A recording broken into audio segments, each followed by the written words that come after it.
So now you get to University of Alabama Law School. Yes. And tell me about that experience. Like when I got to SIU, it was multiculturalism, and I felt like I had died and gone to heaven. When I got to Alabama, it was a totally different experience. Mind you, I got there in September 1970. There were no blacks on the football team, no blacks on the basketball team, no black athletes playing any sports. They had a small undergraduate black, contingency. And then there was one other black guy who came with me. His name is George Jones. He went to Miles College, and he's from Birmingham, Alabama. And there were 3 blacks who were in the class ahead of me. Michael Figgers, who went on to become a senator in the Alabama legislature, Ronald Jackson, and Booker Ford. I think there were 8 who started that year, but only 3 made it to the next year. And so out of about 150 students, there were 2 blacks, in my class. They divided the class alphabetically into 2 sections. So George was over in one section with his own set of teachers. I'm over in my section. Nobody sat next to me for 3 years. It was the longest and loneliest period of my life. And I always wondered, did I make a mistake? The culture shock was so great.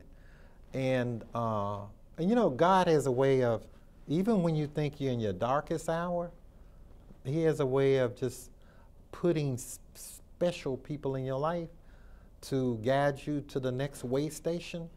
And so my first day in the law school, I was in line buying my books, because I had scholarship money, right?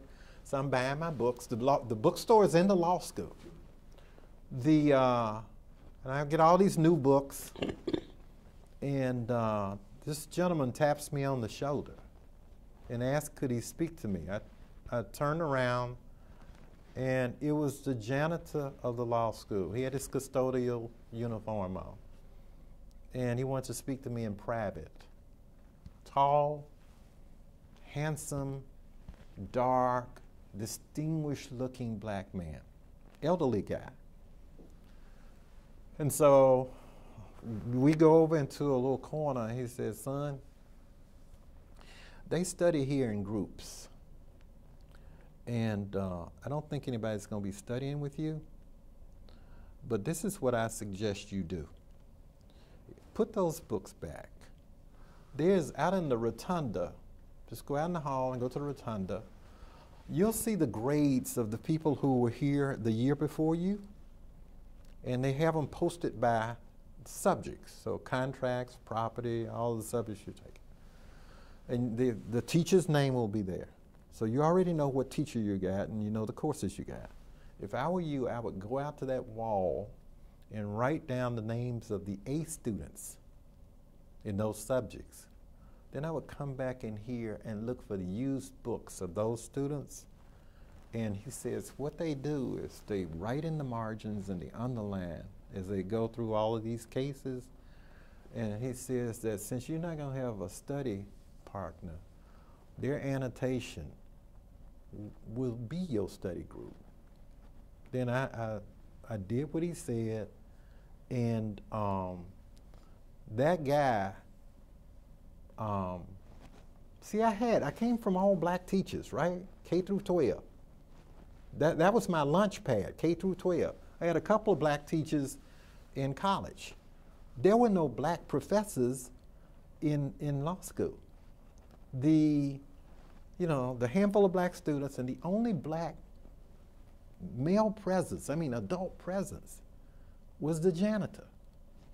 And so this guy, I don't know if you've ever been around people where you can tell that they have the gift of intelligence, and you can tell that they have absorbed knowledge. You may not know where they got it from, but Mr. Rhodes, his name was Ramus Rhodes, R-A-M-U-S, Rhodes, R-H-O-D-E-S. Mr. Ramus Rhodes was the custodian of the law school. He had been there for decades. But for a circumstance of birth, This man was the janitor and I was the law student. It wasn't a distinction on intellectual acumen. It was the fact that he was born earlier in life than me. We are both in the same building. But for the next 3 years, he made it his mission. I don't know if he saw something in me or he had been waiting a long time for black students to get to the law school at the University of Alabama, but he made it his mission to mentor me, to coach me. This guy taught me how to use the library because there wasn't nobody else to teach me. The 3 guys ahead of me, they're bogged down trying to, in their own survival, just trying to get in and get out. When he could tell, I just, you know, when you're sitting in a class of 75 and you're by yourself, ain't nobody talking to you. So he told me, look, man, you can feel sorry for yourself if you want to, or you can get the seating chart that the professor is using. You can learn the names of those people. And if I were you, I would be profiling them because you're going to see them when you graduate, and they're not going to be on your side. They're going to be on the other side.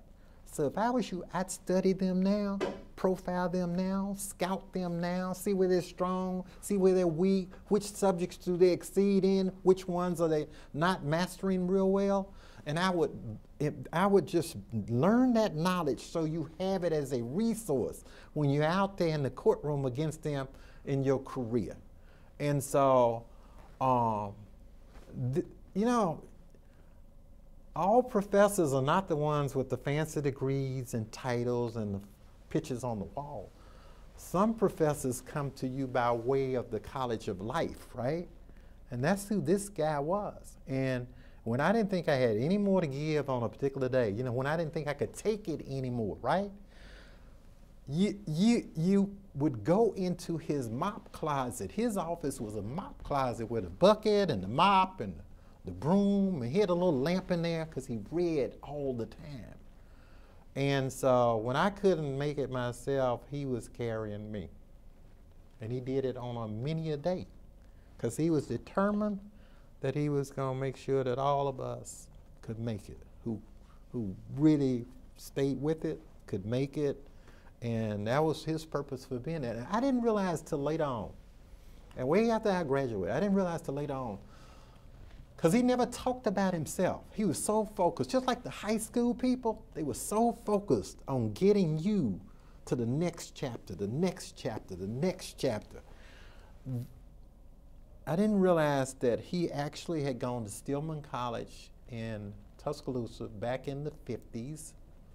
He was from Tuscaloosa. His mother cleaned the buildings over there at the University of Alabama.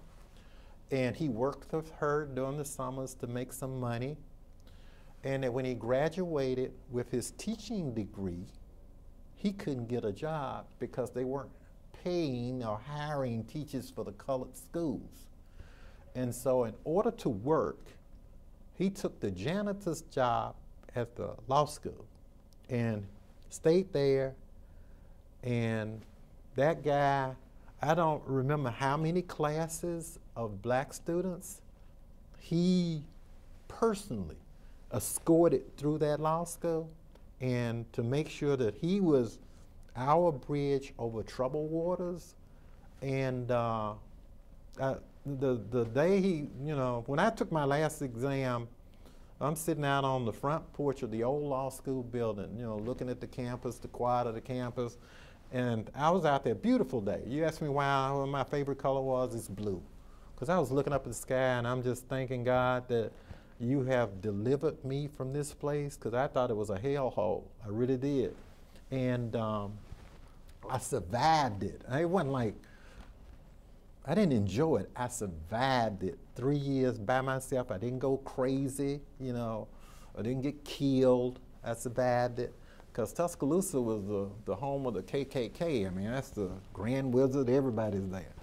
And so he came out, and he wanted to congratulate me and told me that he had been there all those decades. You know, they saw him when they rioted when Arthurine Lucy came in the 50s. He saw when George Wallace stood in the schoolhouse door, which was right behind the law school, right across the parking lot at Foster Auditorium. And he had been mopping and cleaning up all those decades, and he didn't know if God would allow him to see the day when we would come and be able to graduate. And he told me, I know everybody's going to be offering you jobs and all that stuff. So he's shaking my hand, and he's squeezing my hand. And you can feel the calluses. And then he said, I have just one thing I want to ask you. Then he starts crying. And it was very emotional for me, too. And he says, please don't forget about us. And I knew what he was talking about. And so I squeezed his hand back, and we never broke eye contact. So I just told him, no, I ain't gonna never forget about you. And everywhere I go, every courtroom I go in, you know, I know that a piece of you is in me. But, you know, in terms of greatness, I'm just glad my parents taught me to look for greatness in everybody. Doesn't matter what your degree is or anything like that. But that guy, I don't know how he did it, but he got so many of us through. He had his own underground railroad working. And he could have been fired for what he did for us. But, so after I took my last exam, I went and saw the dean. Because they had all these pictures of all these professors up there on the wall. And I told the dean that there was one professor and his picture is not up there, and it needs to be up there, and it needs to be a portrait just like these other folks. And that professor's name is Mr. Ramus Rhodes, and you need to do that.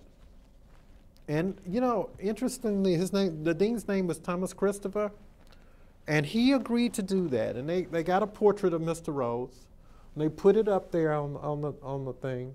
And so my last, because I didn't want to come back to that law school, my last act at that law school was to go to his picture and to give him a salute for a job well done. Wow. That's absolutely amazing.